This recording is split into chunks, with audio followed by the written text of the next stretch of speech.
بسم الله الرحمن الرحيم الحمد لله رب العالمين والصلاة والسلام على رسول الله وعلى آله وصحبه أجمعين أما بعد egameni lika Allah udumo lonke ngoluka Allah sicela uAllah athumele izibusiso nokuthula kwisithunywa sakhe nasemndenini waso nakubalandeli baso kuze kube usuku lokwahlulela. Lesifundo ke isifundo sethu sesithathu ngaphansi kwencwadi Ahmiyatu Tawhid al-Ibada, ukubaleka kwetawhid ekukhonzeni uAllah noma ukubaleka kwetawhid yokukhonza uAllah, ukubaleka kobunye buka Allah ekumkhonzeni. Ngakho ke uSheikh uzosinika imuqaddima kuchaza isivulo lawo magama avula ngawo incwadi yakhe. Uthi ke uSheikh kulesivulo Bismillahir Rahmanir Rahim, egameni lika Allah onomusa onesihawu. Muqaddima, isivulo. Alhamdulillahi alladhi qala fi kitabihi al-mubin wama khalaqtul jinna wal insa illa liya'budun. Udumo ngoluka Allah lowo owathi encwadini yakhe engcwele, angidalanga amajini nabantu ngaphandle kokuthi bakhonze mina ngedwa. وقال الحمد لله الذي خلق السماوات والأرض وجعل الظلمات والنور ثم الذين كفروا بربهم يعدلون. وphinde wathi udumo ngoluka Allah lo odale amazulu nomhlaba, wenza ukukhanya, wenza ubumnyama nokukhanya, kanti ke labo abangakholwa bayilinganisa nokunye inkosi yabo, kuchaza ukuthi bakhonza okunye ngaphandle kwayo. واشهد ان لا اله الا الله ولا نعبد الا اياه. Ngiyafakaza ukuthi akekho nelungelo lokukhonzwa ngaphandle kuka Allah, asikhonzi lutho ngaphandle kwakhe. Mukhlisina lahuddin, semsulwa ekwenzeni inkolo yakhe. Walau karihal kafirun, noma ngabe labo abangakholwa bakuzonda lokho. Wa ashhadu anna Muhammadan abduhu wa rasuluhu arsalahu bil huda wa dinil haqq liyudhhirahu ala ad-din kullih walau kariha al-mushrikun.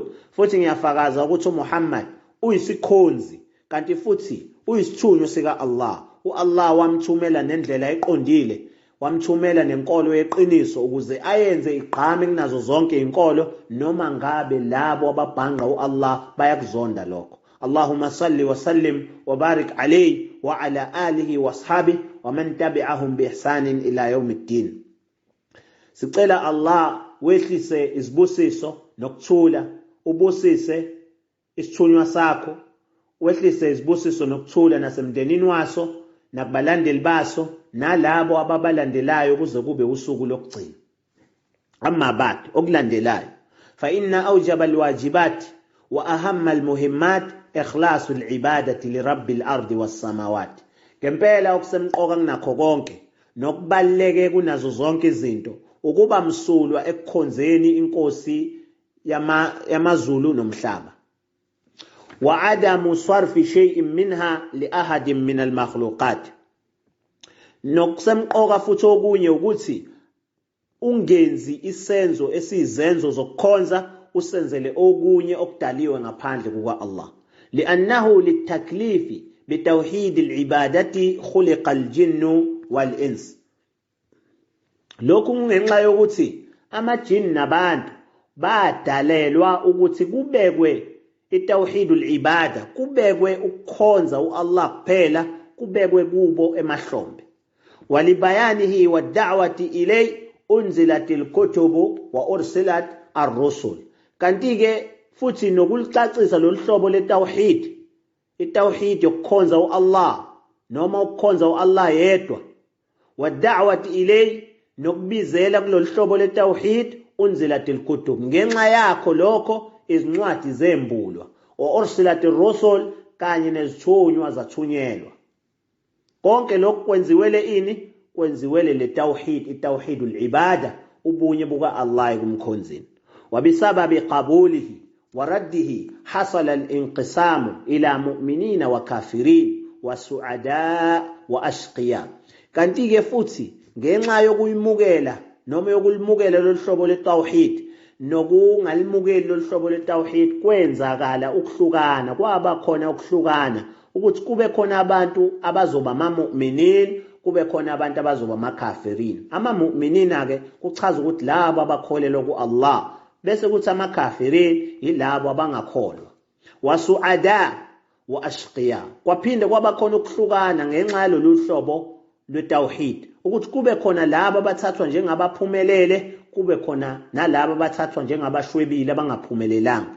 Konke lokhu kungenxa yani yetawhid, ukuthi labo abalimukelayo lolu hlobo letawhid bayaphumelela kulomhlaba nakwelizayo. Labo abaphila ngalo lolu hlobo abalenzayo, kuchaza ukuthi abakhonza uAllah ngetawhid, abakhonza uAllah yedwa vo bengambhanqi nalutho, bazoba yilabo abathathwa njengamasu'ada, abaphumelele. Bese kuthi labo abangamkhonzi ngetawhid, labo abambhanqa nokunye kumkhonzeni, bazoba ngaphansi kwama-ashqiya. Ama-ashqiya kuchaza ukuthi labo abashwebile, labo abangaphumelelanga, labo abanebhadi kulomhlaba nakwelizayo.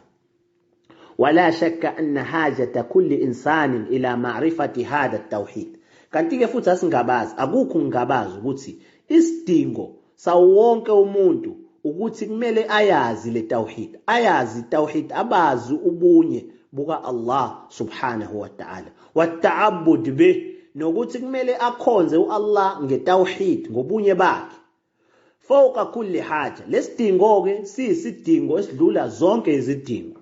Wadaruratuhu ilayhi fawqa kulli darura. Kanti ke ukuphoqeleka ekutheni ayidinge noma lidinge lolu hlobo letawhid kudlula sonke isidingo esiyimpoqo. Ihaja ileso sidingo nje umuntu asidingayo, bese ukuthi idarura ileso sidingo esinempoqo, okuchaza ukuthi kukhona okusuke kumphoqile ukuthi ayidinge leyo nto, ibizwa ngokuthi idarura ke leyo.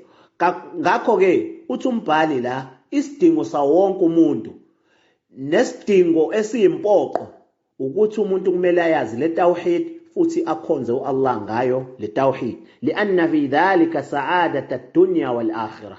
Lokhu kungenxa yokuthi kule tawhid kutholakala ukuphumelela kulomhlaba nakwelizayo. Wa hadha at-tawhid huwa muqtada shahadati an la ilaha illa Allah. Kanti ke le tawhid incazelo yobufakazi, mawufakaza uthi la ilaha illa Allah, uthi akekho nelungelo lokukhonzwa ngaphandle kuka Allah, usukhuluma ngani ke? Usukhuluma ngayo le tawhid al-mushtamilatu ala ruknain. Kanti ke le shahada, lobufakazi lobu buqukethe kubona izinsika ezimbili. Insika yokuqala nafyun am, la ilaha illa Allah, the shahada la ilaha illa Allah iqukethe ukuphika jikelele, nafyun am. Lapho uthi la ilaha usukuphika jikelele, usukuphika lonke uhlobo lento ekhonzwayo, kungaba isithixo, kungaba umuntu ophilayo noma osafa, kungaba yitshe elibunjiwe lenziwa la isithombe, kungaba noma yini ekhonzwa abantu. Mawuthi la ilaha usukuphika lokho kuphika okujikelele, uphika yonke into. Insika yokuqala le ka la ilaha illallah. Bese lensika ke isuke ichaza nafyul ibadatan kulli ma siwa Allah, kuchaza usukuphika ukukhonza kwalezo zinto ngaphandle kuka Allah. Kuyo yonke into ekhonzwa ngaphandle kuka Allah usukuyiphika ukuthi inelungelo lokukhonzwa. Wa ithbatun khas, bese kuthi irukun yesibili, insika yesibili, ukuvuma okuthizeni. Ithbat chaza ukuvuma, khas chaza ukuthi usukuvuma okuthize, sokungavumi yonke into, ethi usuke waphika jikelele ukuthi akekho onelungelo lokukhonzwa. Bese uthi illa Allah, uchaza ukuthi usuvuma ukuthi ilungelo lokukhonzwa elika Allah kuphela, uyena kumele akhonzwe. Wa huwa ithbatuha lillahi wahdah, kuchaza ukuthi usukuvuma ukuthi lelungelo lokukhonza ngelika Allah yedwa vo. Wa ikhlasul amali lillah ahadu sharti qabuli al-amal al-mutaqarrib bihi ila Allah wal mutaqarrabu bihi ila Allah. Kanti ke ukuba msulwa ekwenzeni isenzo senzela uAllah kuphela kungezinye zembandela noma imigomo yokumukelwa kwesenzo leso umuntu asuke esenza ukuthi asondele ku-Allah. Okuchaza ukuthi umgomo oqala ukuthi isenzo esihle simukelwe ukuthi usenzele u-Allah kuphela ungasenzeli okunye. Washartu thani bese kuthi umgomo wesibili ukuthi isenzo esihle simukelwe u-Allah al-mutabaa, kumele ube nemutabaa lirasul, kumele ube ulandele isithunywa sika Allah kuleso senzo. Uma ngabe yiswala uyenze ngendlela yesithunywa, uma ngabe isoul ukuzila ukwenze ngendlela yesithunywa, uma ngabe ihajj uyenze ngendlela yesithunywa. Omunye kumgomo lo owenza ukuthi isenzo sakho simukeleke. Umgomo oqala ukuthi ube ne-ikhlas, usenze lesenzo usenzele u-Allah kuphela. Umgomo wesibili ukuthi kuleso senzo ulandele isithunywa sika Allah, ukuthula nezibusiso zika Allah zibe kuso. Wa huwa muqtada shahadati anna Muhammadar Rasulullah. Kanti-ke lo mgomo wesibili iwona ochazelwa ilofakazi bokuthi mawufakaza ukuthi uMuhammad uyisithunywa sika Allah. Uchaza ukuthini-ke mawusho njalo? Uchaza ukuthi awuzolandela lutho, awuzolandela muntu enkolweni ka-Allah ngaphandle kwaMuhammad lowo Allah amthume njengesithunywa sakhe.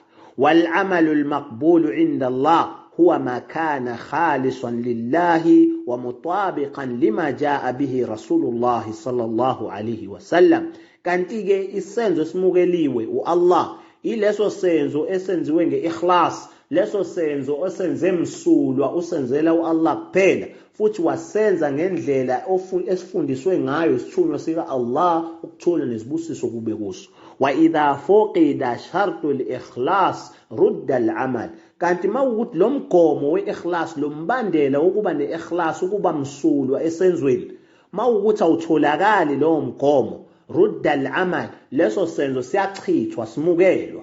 Liqawli Allahi azza wa jal, ufakazi balokhu amazwi ka-Allah lapho ethi وَقَدِمْنَا إِلَى مَا عَمِلُوا مِنْ عَمَلٍ فَجَعَلْنَاهُ هَبَاءً مَنْثُورًا. Okuchaza ukuthi sizobheka kuzo zonke izenzo lezo abazenzile bese sizenza izimvuthu ezichithiwe. Okuchaza ukuthi sizozenza zibe yize ngeke zibenze baphumelele lezo zenzo. Kuzoba izenzo engathi abazenzanga, ngoba u-Allah uzozivithiza lezo zenzo ngenxa yokuthini, ukuthi lezo zenzo azakhiwanga phansi kwe-ikhlas, azinayo ikhlas, azinako ukuba msulwa, azenzelwanga u-Allah subhanahu wa ta'ala kuphela.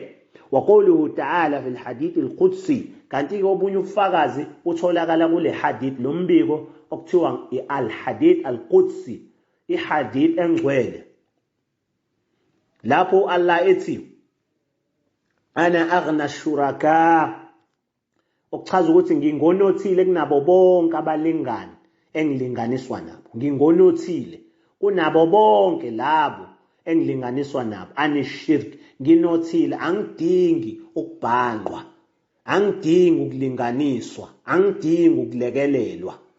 Ana aghna shuraka, nginothile kunabo bonke.